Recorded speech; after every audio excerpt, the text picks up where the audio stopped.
அன்பான நண்பர்களே வணக்கம். நாம் கேட்டுக்கொண்டிருப்பது திரு இந்திரா சௌந்தரராஜன் அவர்களின் 4ஆம் சக்தி நாவல். வாசிப்பது ஸ்ரீலதா தயாளன். போன பகுதியில் பிரசன்ன ஜால புத்தகம் எங்கே போயிருக்கும், அந்த விதவை பெண்ணை குமார் திருமணம் செய்து கொள்வானா போன்ற கேள்வியோடு முடித்திருந்தோம். இனி கதைக்குள். புத்தகத்தை காணாமல் தவித்த குமரவேலை பார்த்து சிதம்பர சித்தன் புன்னகைத்தான். என்ன நண்பா, இதுல ஒரு பழைய புத்தகம் வச்சிருந்தேன், காணோம். பிரசன்ன ஜாலமா? ஆமாம் ஆமாம், அதேதான். உங்களுக்கு எப்படி தெரியும்? அஷ்டமா சித்து பொய்கைக்கு ஒருவர் வருகிறார் என்றால் ஒன்று அவரை குருநாதர் அழைத்து வர வேண்டும், அல்லாவிட்டால் அந்த புத்தகம் வழிகாட்ட வேண்டும். காகபுஜண்ட சுவாமிக்கு எங்களை மிகவும் பிடிக்கும். அடிக்கடி எங்களை பார்க்க பொய்கை பக்கம் வருவாரே. அது சரி, அதை எடுத்தது யாருன்னு தெரியலையே. வேறு யார்? அந்த காக்கா சாமியாத்தான் இருக்கும். என்னமோ நேர்ல பார்த்த மாதிரி பேசுறீங்களே. என்ன நடந்தது என்று பார்க்க வேண்டுமா? நடந்ததை பார்க்கிறதா? எப்படி? வீடியோ படம் எடுத்திருக்கா என்ன? வீடியோ படம் காலத்தை சிறைப்பிடிக்கும். ஆனால் அஷ்டமாசித்து அந்த காலத்தை குடைந்து முன்னும் பின்னுமே போய் வர வழிகாட்டும். முன்னும் பின்னும் போய் வர எப்படி? என் அருகில் வா, என்னை கட்டி கொண்டு நில். அவர் அவனை அழைத்து கட்டி கொண்டு நின்றார்.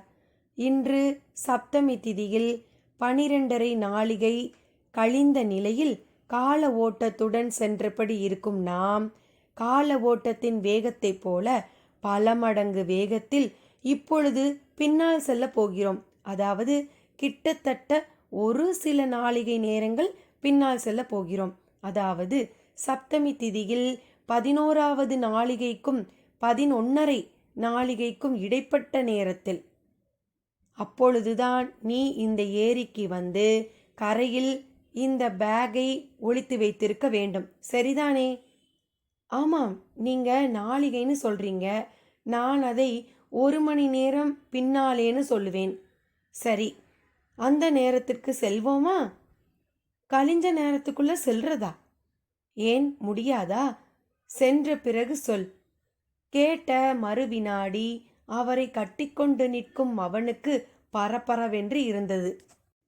திடீரென்று அவர் காணாமல் போய் தோளில் ஹேண்ட்பேக்குடன் குமரகுரு மட்டும் நின்று கொண்டிருந்தான் ஏரிக்கரையில். ஆனால் மனநிலையில் மட்டும் ஏகப்பட்ட மாறுதல். எப்படி எப்படி நான் இங்கே வந்தேன் என்கின்ற கேள்வி. அதே சமயம் ஆமை முதுகு பாறை நோக்கி செல்ல வேண்டும், அதன் மீது ஏறி நின்று கொண்டு ஓம் என்று சொல்ல வேண்டும் என்கின்ற ஆசை. அதற்கு தயாரானது போல் பேக்கை புதரில் கொண்டு சென்று வைக்க அதிலிருந்து 2 கீரி பிள்ளைகள் சீறிக்கொண்டு ஓடின. குமரவேல் திரும்பி நடந்து ஏரியில் இறங்கினான். ஒவ்வொரு அடியாக நடந்து முழுவதுமாக மூழ்கிய நிலையில் நீந்தி ஆமை முதுகு பாறை நோக்கி நெருங்க ஆரம்பித்தான். பாறையினை நெருங்கி அதன் மேலும் தவ்வி ஏறி நின்றான். குளிர்காற்று உடம்பை பிடித்து ஆட்ட உதட்டால் ஊ ஊ என்று ஊதிக்கொண்டான். ஓம் என்று சொல்ல விளையும் முன் சட்டென திரும்பி பார்த்தான். கரையில் காக்காசாமி அவன் பேக்கை வெளியே எடுத்து குடைந்து கொண்டிருந்தது. பிறகு கச்சிதமாக அந்த புத்தகத்தை மட்டும் எடுத்துக்கொண்டு பேக்கை திரும்ப புதரில் போட்டுவிட்டு கிளம்பியது. இத்தனையும் பார்த்து கொண்டே நின்றவனுக்கு எதிர்த்து கத்தவோ பேசவோ துளியும் தோன்றவில்லை. தொடர்ந்து உடம்பில் ஒரு பரபரப்பு. குமரவேல் அதே புதர் அருகில் சிதம்பரம் என்கின்ற அந்த சாமியுடன் நின்று கொண்டிருந்தான். என்ன, அந்த காக்காசாமி எடுத்ததை பார்த்தியா? பார்த்தேன். இப்ப கொஞ்சம் முந்தி நான் பார்த்தது முன்பு நடந்த சம்பவத்தையா? அதிலேயும் சந்தேகமா? அது எப்படி ஒரு சம்பவம் 2 முறை நடக்க முடியும்? அது நடந்தது ஒரே முறைதான். அந்த ஒரு முறை காலத்தில் பதிவாகி விட்டது. அதைத்தான் நீ சினிமா படம் பார்ப்பது போல திரும்பி சென்று பார்த்தாய்.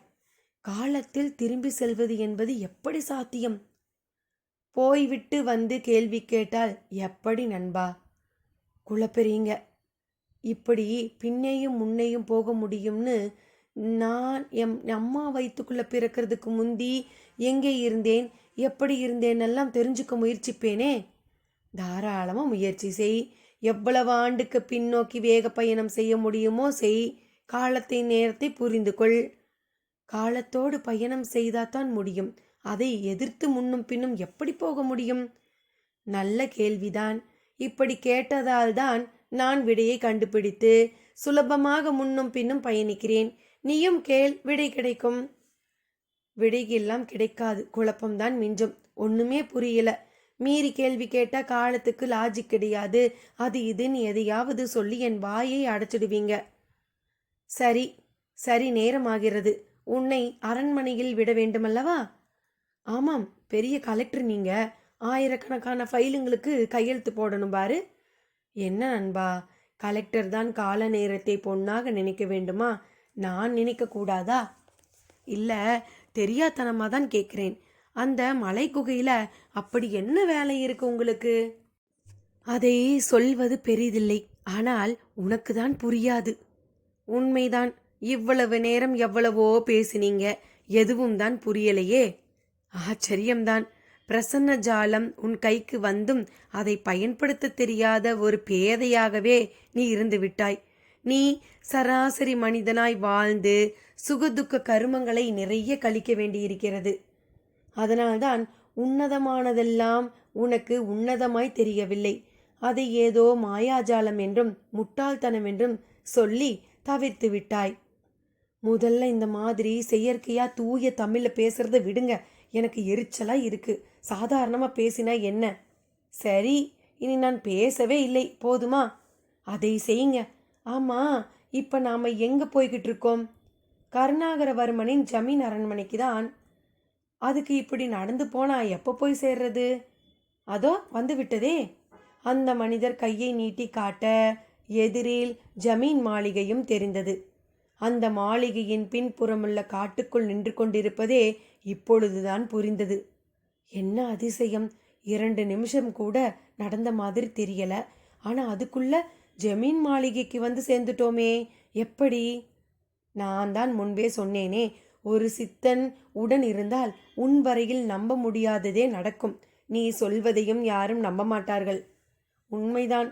முதல்ல கோர்வையா நான் எல்லா விஷயத்தையும் சொல்வேனானே தெரியல. அவ்வளவு குழப்பம் இருக்கு உங்க பேச்சும் விளக்கங்களும். அதுதான் எங்களுக்கும் நல்லது. சரி நண்பா, நான் வருகிறேன். ஒரு நிமிஷம். என்ன? எப்படி என்னை இவ்வளவு சீக்கிரமா கூட்டிக்கிட்டு வந்தீங்க? ஏதோ ஒரு விமானத்தில் ஏறி இறங்கினா கூட இந்த வேகம் சாத்தியமில்லையே. எப்படி என்றால்? தயவு செய்து இந்த ஒரு விஷயத்தை மட்டுமாவது புரியும்படி சொல்லக்கூடாதா? சொல்கிறேன். எனக்கு நேரடியாக எப்படி சொல்வது என்றுதான் தெரியவில்லை. இதில் நேரிடை எதிரிடைன்னெல்லாம் இருக்கா என்ன? சரி, எனக்கு தெரிந்த விதத்தில் சொல்கிறேன். புரிந்து கொள்ள முடிகிறதா என்று பார். சொல்லுங்கள். இங்கேயும் சரி, கானகத்திலும் சரி, வேறு எங்கேயும் சரி, நிலப்பரப்பில்தான் தங்கு தடைகள், மேடு பள்ளங்கள். ஆனால் ஆகாயம் எங்கும் ஒன்றே அல்லவா? ஆமாம். அந்த ஆகாயத்தில் நாம் காற்றாய் மாறினால் தீர்ந்தது பிரச்சனை. காற்றாய் நாம் மாறுவதா? எப்படி? ஒன்றை தெரிந்து கொள் நண்பா. காற்றாய்தான் முன்பு இருந்தாய். ஒரு மனித கருவில் நுழைய போய் இந்த மனித உடம்பு உனக்கு கிடைத்தது. அப்படியும் காற்றால் தான் உயிர் வாழ்கிறாய். காற்று ஒரு நாள் நின்றுவிட்டால் இறந்து விட்டதாக கூறுகிறோம். காற்றுதான் எல்லாம். காற்றுதான் நீரை தன்னுள் வைத்திருக்கிறது. காற்றுதான் நெருப்பை தன்னுள் வைத்திருக்கிறது. காற்றுதான் அந்த நெருப்பையும் நீரையும் கொண்டு கல்லையும் மண்ணையும் உருவாக்கி அதை நிலமாக்கியது. கண்ணுக்கு தெரியாதபடி அது பரவி கிடக்கும் விதம்தான் ஆகாயம். காற்றுதான் எல்லாம். அவரின் விளக்கம் கேட்டு குமரவேலுக்கு தலையை சுற்றியது. போதும் போதும், நான் உங்ககிட்ட கேட்டது தப்பு, என்ன விட்டுருங்க. எப்படி வந்தோம்னா ஒரு வரியில பறந்து வந்தோம்னே பாய்ஞ்சு வந்தோம்னோ சொன்னா தேவலை. அதை விட்டுட்டு காத்தா மாறின்னு ஆரம்பிச்சு போதும் சாமி போதும். சரி, புரியும்படியாவே சொல்றேன். காற்றாய் மாறி பறந்து வந்தோம். எங்க பறந்து மாதிரி தெரியலையே. அது தெரியாது. இந்த உடம்புக்கு அந்த வேகத்தை உணரும் சக்தி கிடையாது. சரி போதும், ஆள விடுங்க. நல்லது நண்பா, நான் வருகிறேன். ஒரு நிமிஷம், நான் உங்களை பார்க்க விரும்பினா எப்படி சந்திக்கிறது? நீ விரும்ப மாட்டாய். இல்லை, விரும்பினேன்னு வைங்க. இல்ல, நீ விரும்ப மாட்டாய். உன்னால விரும்பவும் முடியாது. ஒருவேளை விரும்பினால், அப்பொழுது என் குருநாதரை நினைத்து கூப்பிடு. அவர் வந்து அழைத்துச் செல்வார். அவரை கூப்பிடுறதா? எங்க நின்று எப்படி கூப்பிடுறது? கொஞ்சம் தெளிவா சொல்லுங்களேன்.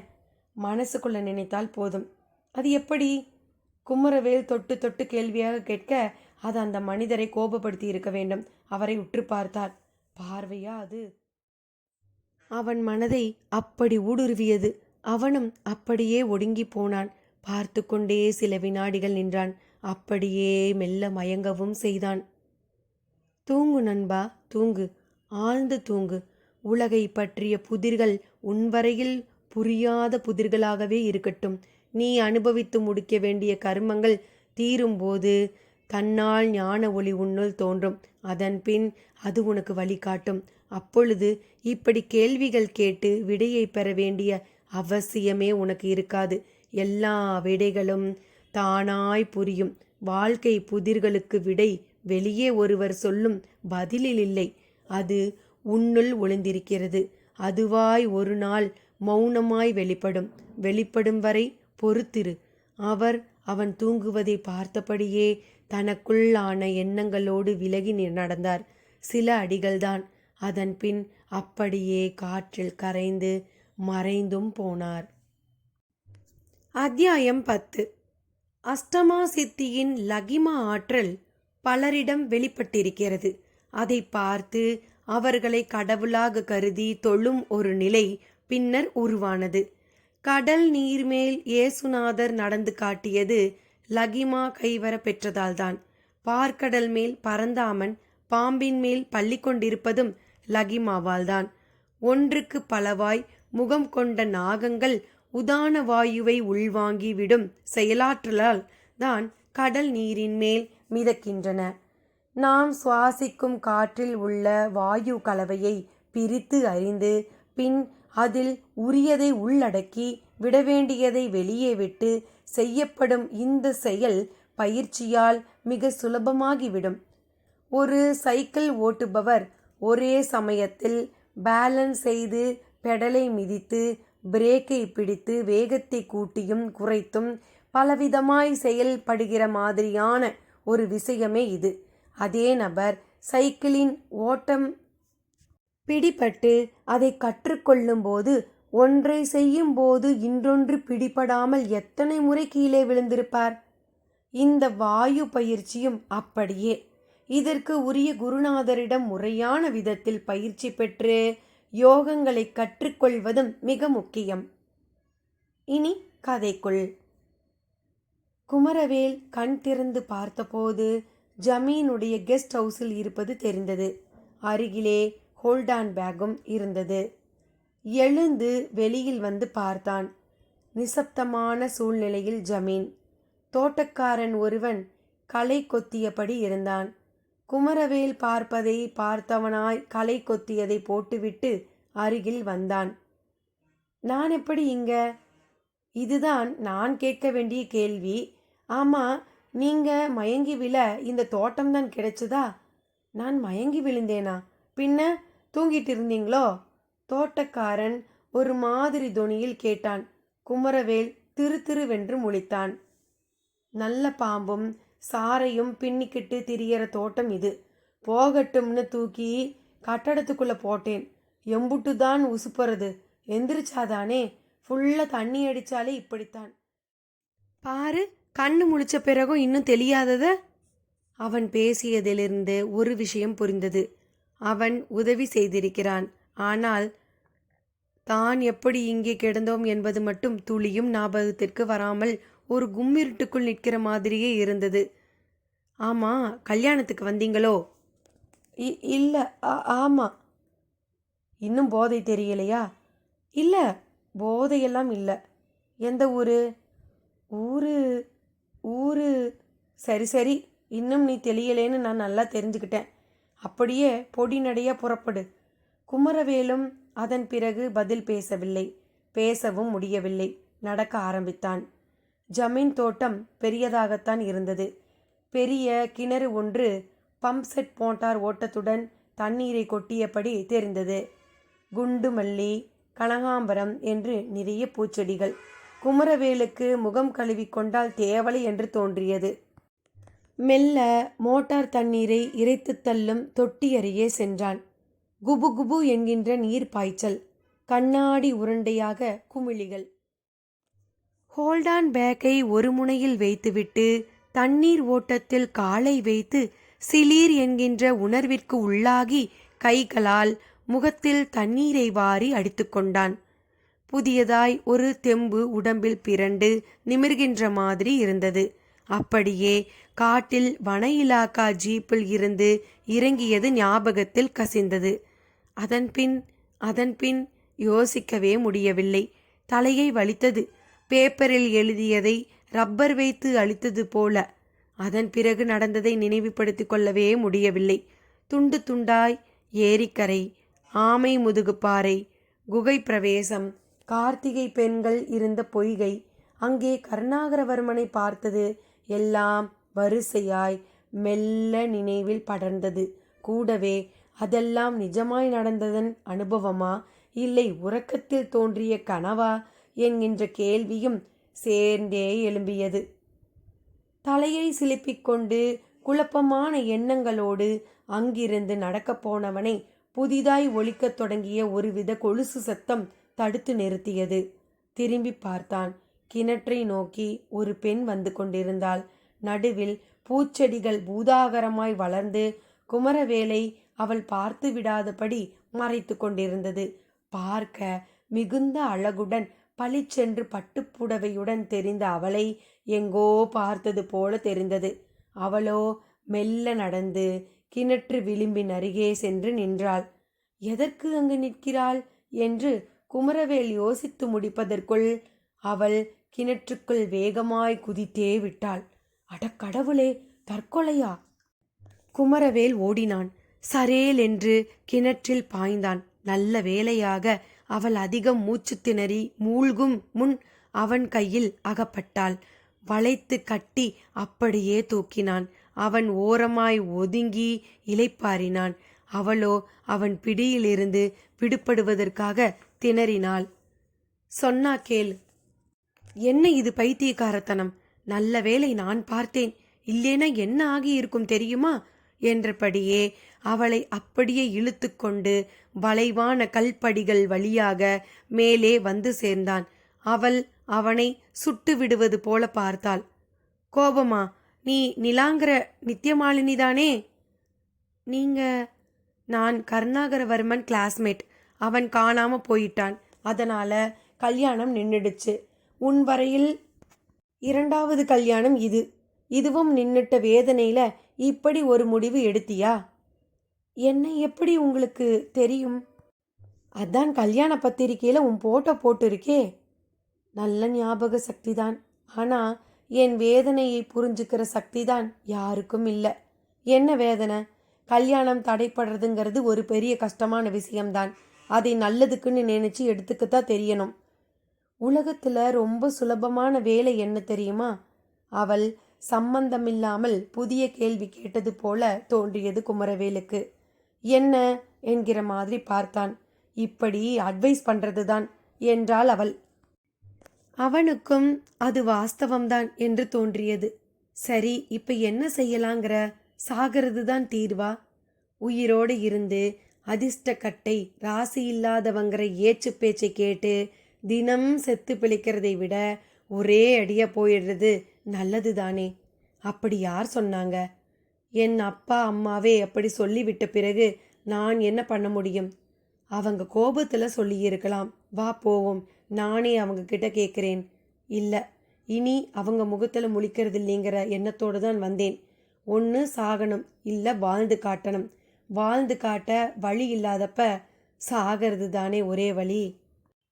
ஆமாம், நான் தெரியாம தான் கேட்கிறேன்.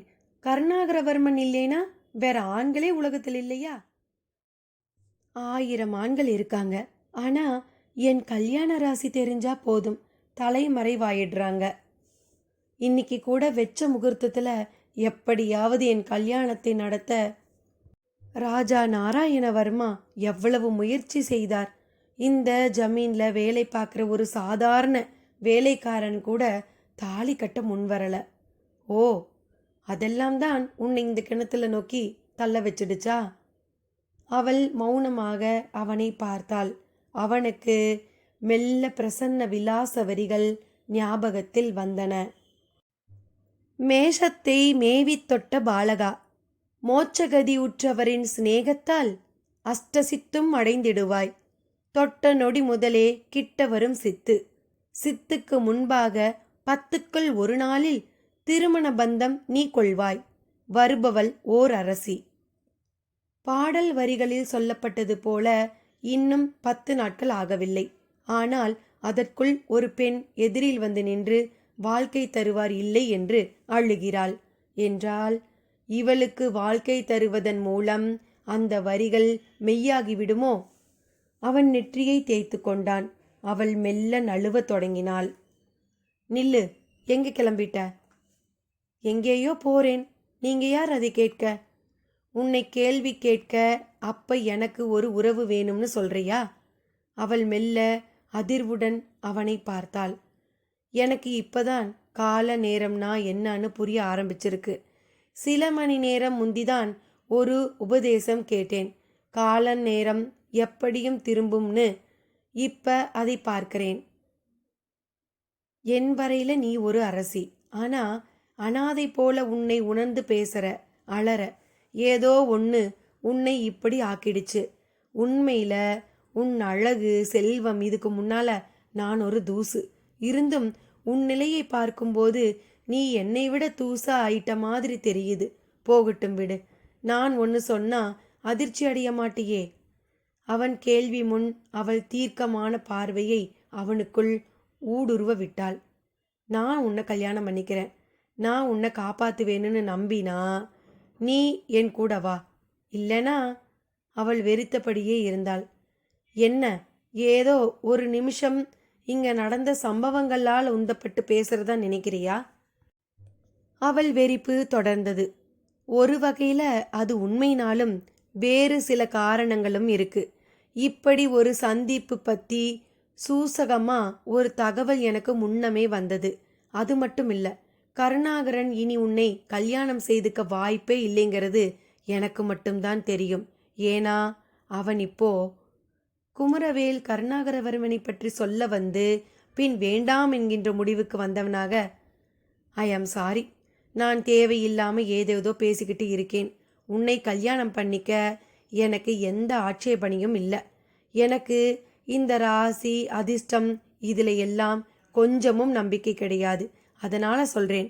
அப்புறம் உன் இஷ்டம்.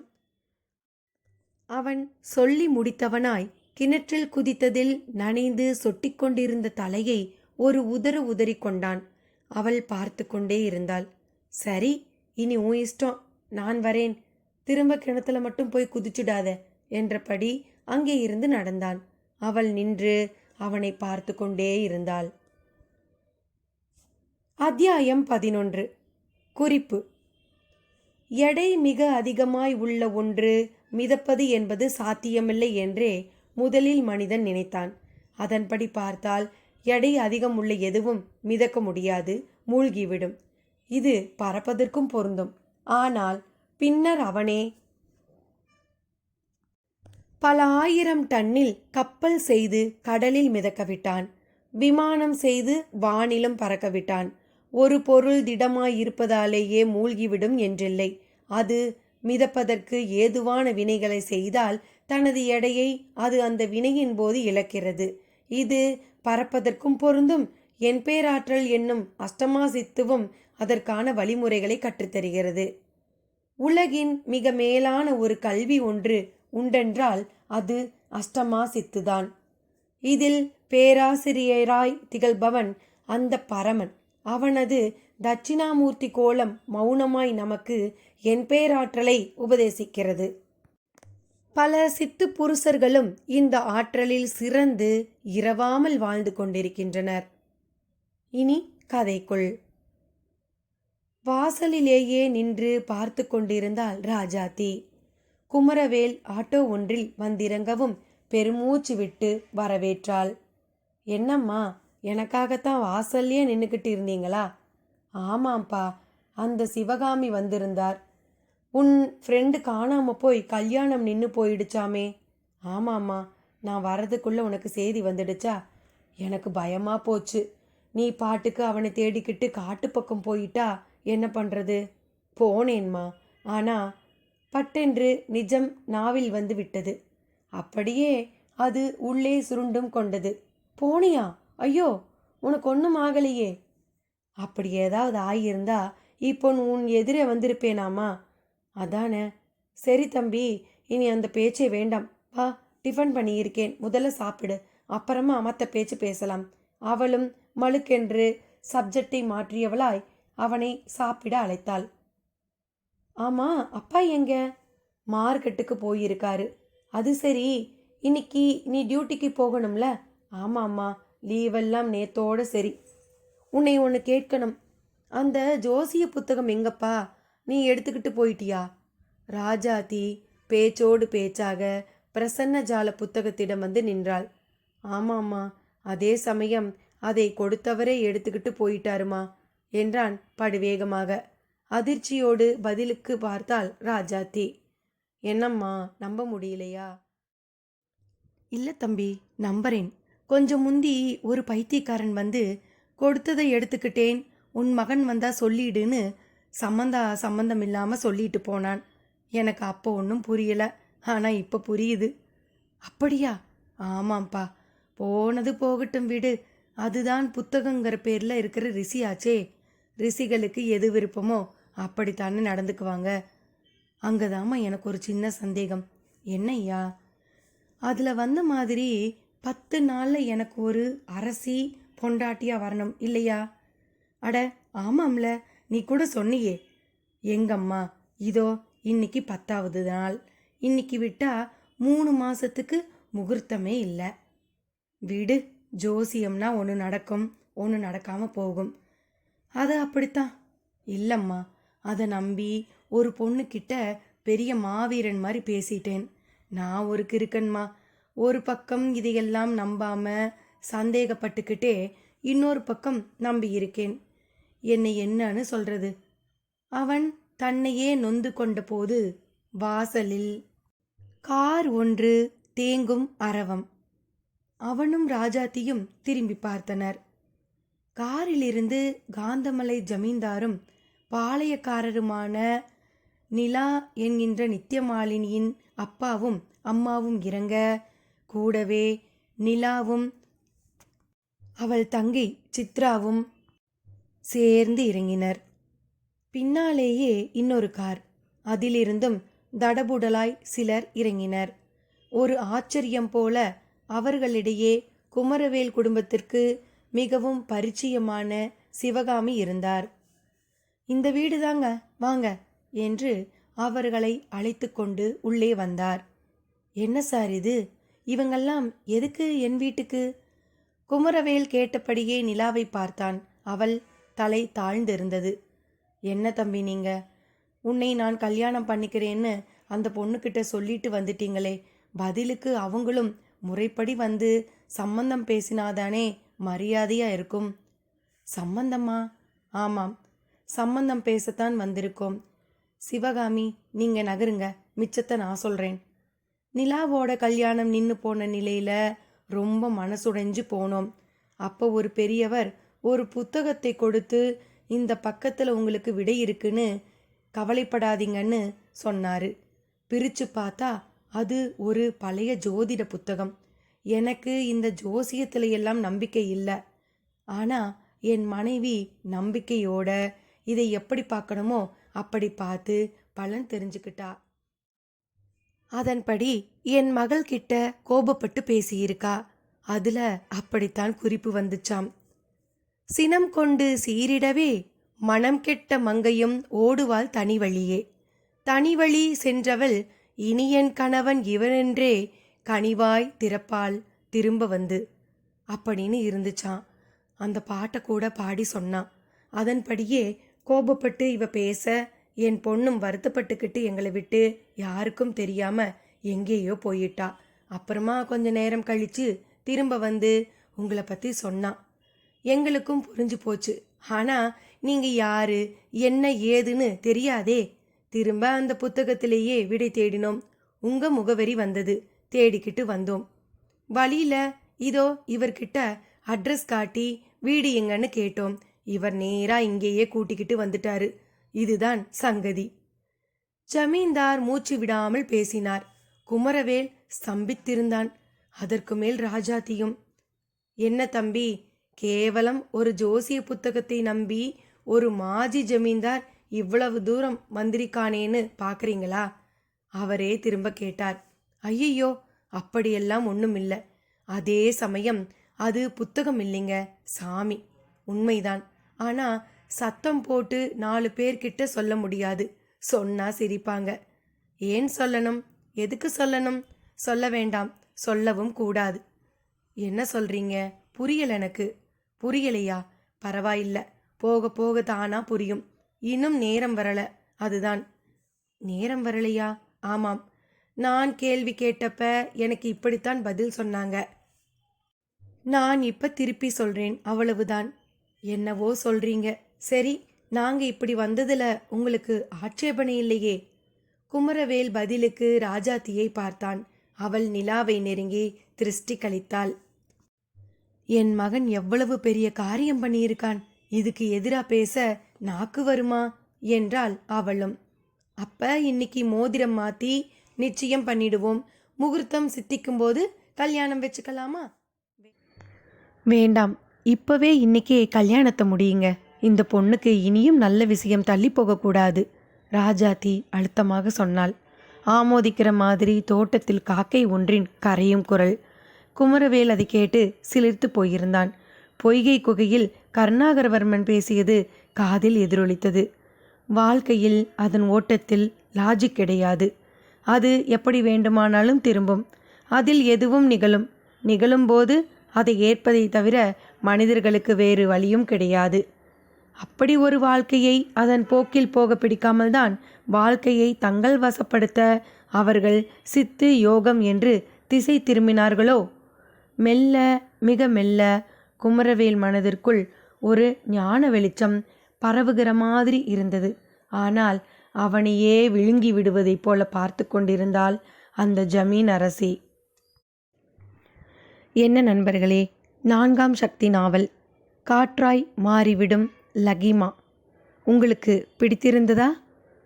ஆசிரியர் ஒரு கதை வடிவில் சுவாரஸ்யமாய் கொடுத்திருந்தார் தானே? இனி மீண்டும் அடுத்து ஒரு கதையுடன் சந்திக்கிறேன். நன்றி நண்பர்களே.